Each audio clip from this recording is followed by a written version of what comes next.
What's going on, y'all? Brother Shay here, New Orleans Revival Center, Restoration Embassy, Ambassadors for Christ, just here with another volume to add to our Bible Basics series. And today we want to talk about, are there still apostles today? What the Bible really teaches. Now, let's talk about something important. You hear a lot of people today calling themselves apostles in modern Christianity. You even have women calling themselves apostles. And we know that even in the Bible, there were no female apostles. But the question is, does the Bible actually support all of this? Or were the apostles a one-time group? Let's go to scripture. First, the original apostles were chosen by Jesus. Luke 6:13 says that Jesus called his disciples and chose 12 and named them apostles. They didn't volunteer. They weren't voted in. Jesus himself picked them. Second, apostles had to be eyewitnesses of the risen Christ.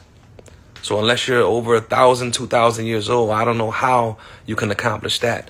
But in Acts chapter 1, when Judas died, they had to replace him. And the qualification was this: the man had to walk with Jesus and see him after the resurrection. That immediately disqualifies anyone from today. Third, apostles were given special authority and miraculous signs. 2 Corinthians 12:12 says the signs of a true apostle included miracles and wonders. God confirmed their office publicly.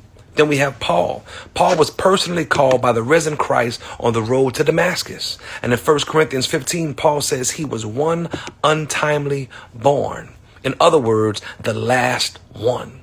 After him, there are no more. Now here's the key verse. Ephesians 2:20 says the church is built on the foundation of the apostles and prophets, where Christ was the cornerstone. You can only lay a foundation once. You don't keep rebuilding it.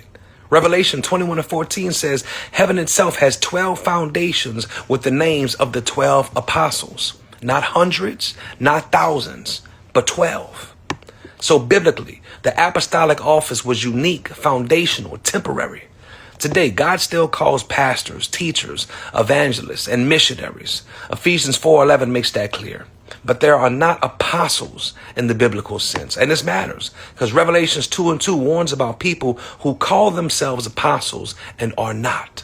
Why? Because false authority leads to false doctrine.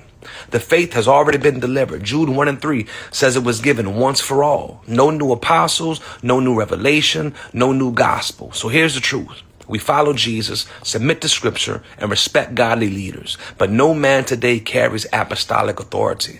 Christ is the head. His word is final, and that is freedom for the believer. God bless.